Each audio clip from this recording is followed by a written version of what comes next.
Answering the allegations of plaintiffs, paragraphs 13a. Defendant affirms, bid rigging. Defendant maintains that upon information and belief, the statements made on the privileged documents are true and made without malice. The truth cannot be libelous and malicious. However, it is plaintiff's burden to prove the statement false, which they have failed to prove. However, there are greater charges and penalties to be applied, than what plaintiff stated, like the Sherman Antitrust Act. Defendant respectfully requests that the court apply the maximum penalties to punished plaintiff's actions and conduct in filing this frivolous SLAPP. On June 15, 12, Brian Rourke and John Theodore, attorneys for the Board of Managers, presided at a Board of Managers meeting where the bid rigging collusion occurred. Plaintiffs were present and participated in the planning, implementation and execution of the alleged bid rigging. See attached Grandview Palace meeting agenda, June 15, 2012, Defendants Exhibit 9. At this meeting, it was agreed to purchase Grandview Palace units up for sale at the Sullivan County, New York tax foreclosure auction. This act is also against the HOA bylaws. The board cannot purchase units using HOA funds without 75% of the general membership votes. Pursuant to the HOA bylaw Article 8, Section 2. Consent of unit owners to purchase or lease by Board of Managers. The Board of Managers shall not purchase any unit without the prior approval of 75% in number and in common interest of unit owners. The right to purchase units was not delegated to plaintiffs or the Board of Managers. No voting was held. Defendant and the HOA membership were denied their right to vote on issues of public interest and the spending and wasting of $100,000 of membership funds. Plaintiffs used his power as a judge and lawyer to advise, encourage, shield, defend, and protect these illegal acts, which were billed to the HOA. It was a bad decision that cost the HOA $100,000 and possibly the loss of the very units back to the county for failure to pay taxes. 20th, 2012, the day of the auction, held at Sullivan County Community College, in Loch Sheldrake, New York. Plaintiffs were present at the auctions and participated in intimidating bidders. The attorney of record in this claim, Gerald Orsek, was also present representing Grandview Palace and is a potential witness in this claim. Therefore, attorney Gerald Orsek must disqualify himself from this case. Brian Rourke, an elected local judge, John Theodore and Gerald Orsek executed the plan conspired days earlier on June 15, 2012.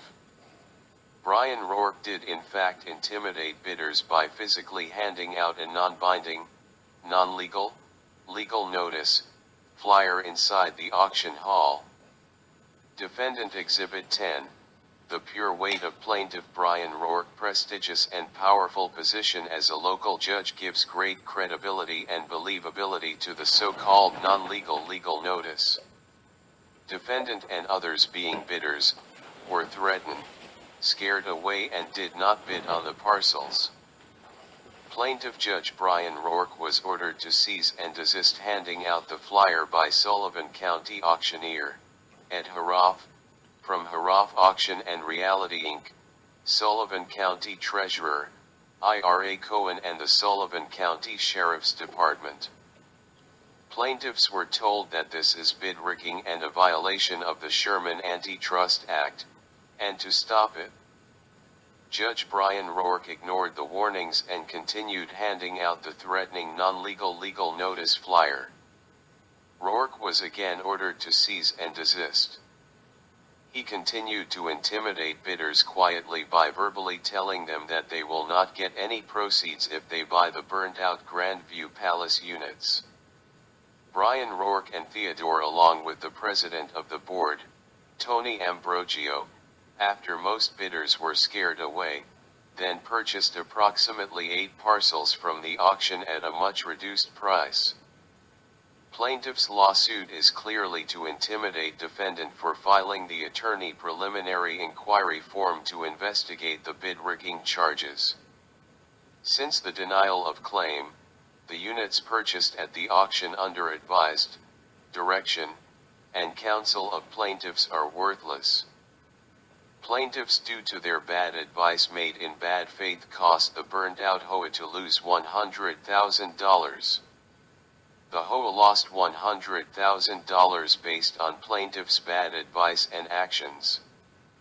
Plaintiffs were warned that this is an illegal action and against the bylaws and the Sherman Antitrust Act, yet proceeded to purchase these units just to rack up billable hours of about $50,000.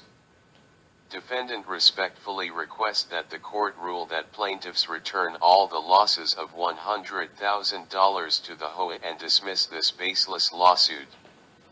Defendant alleged the bid rigging allegation, based on the fact presented above, and filed a complaint with the Appellate Division of the State of New York Committee on Professional Standards, a public, judicial governmental agency, and such documents filed are absolute privileged, and defendant is immune from this claim. Plaintiffs are retaliating and intimidating defendant for petitioning government for redress of grievances. Defendant has the First Amendment rights to make a complaint to, or seek the assistance of his government, without fear of punishment or reprisals. The allegation of bid rigging was first published in the Times Herald Record newspaper. Plaintiffs' misconduct, misrepresentation, and illegal actions were already public knowledge. Plaintiffs' reputations are already at the bottom and cannot get any lower. See Defendant's Exhibit 7, the Attorney Preliminary Inquiry. Aggrieved acts are currently active and under investigation by the State of New York Supreme Court, Appellate Division. Pursuant to CPRA 4, there cannot be duplicate action for the same thing, when there is a pending action before the Supreme Court, Appellate Division, and defendant move for an immediate summary judgment in defendant's favor.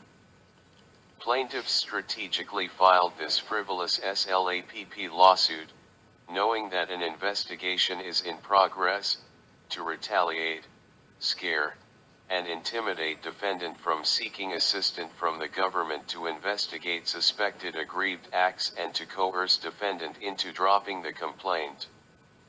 Plaintiffs are obstructing governmental administration and knowingly interfering with an active investigation and defendant's right to seek governmental assistance without fear of punishment and reprisals. The reprisals are amplified when being sued by a local judge and made public in the Times Herald Record newspaper, Defendant's Exhibit 6. The privileged document posted on the internet was deleted immediately upon notification. Answering the allegations of plaintiffs, paragraphs 14 and 17 of the complaint, defendant affirms in part based on knowledge of the incident. Plaintiffs have no probable cause or reasonable grounds to support this claim.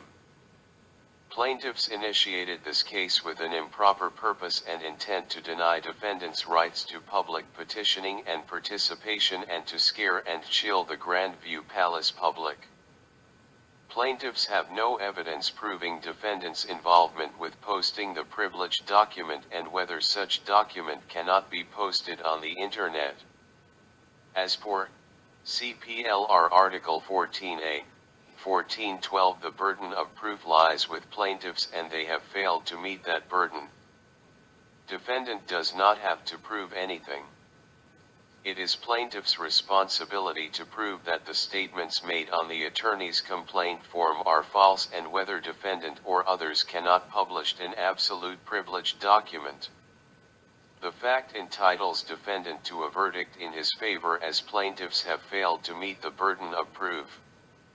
Defendant argues that the statements made and published as described and set forth in plaintiff's paragraphs 10 and 11, plaintiff's Exhibit A, of this complaint did not and cannot impugn the integrity of plaintiff's imputed incompetence, incapacity and unfitness in the performance of the plaintiff's profession as an attorney at law.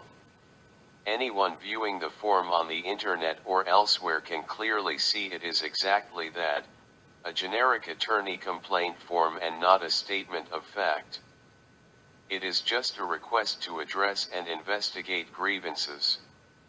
Given the context, content and the form heading, no reasonable reader would believe that the attorney preliminary inquiry complaint form is stating a fact. In fact, for a judge and lawyer to file such a frivolous SLAPP lawsuit as this, speaks for itself as to their competency. Plaintiff's true motive is to quiet and silence the Facebook opposition, get them out of the way, destroy criticisms, stifle free speech and free and fair elections. Plaintiffs will do anything to maintain and secure their hold and grip on Grandview Palace's $74 million. The statements were made to alert the government of plaintiffs' misrepresentation, misconduct, and unethical behavior on the part of attorneys, and pursuant to New York Civil Rights, Article 7, 74, plaintiffs cannot maintain a civil action for the publication of a fair and true report of a judicial proceeding. The attorney preliminary inquiry form, posted on the Facebook page, was done to encourage petitioning and participation. It is in the public interest to encourage those who have knowledge of dishonest or unethical conduct on the part of lawyers to impart that knowledge to a designated body for investigation. Wiener v. Weintraub.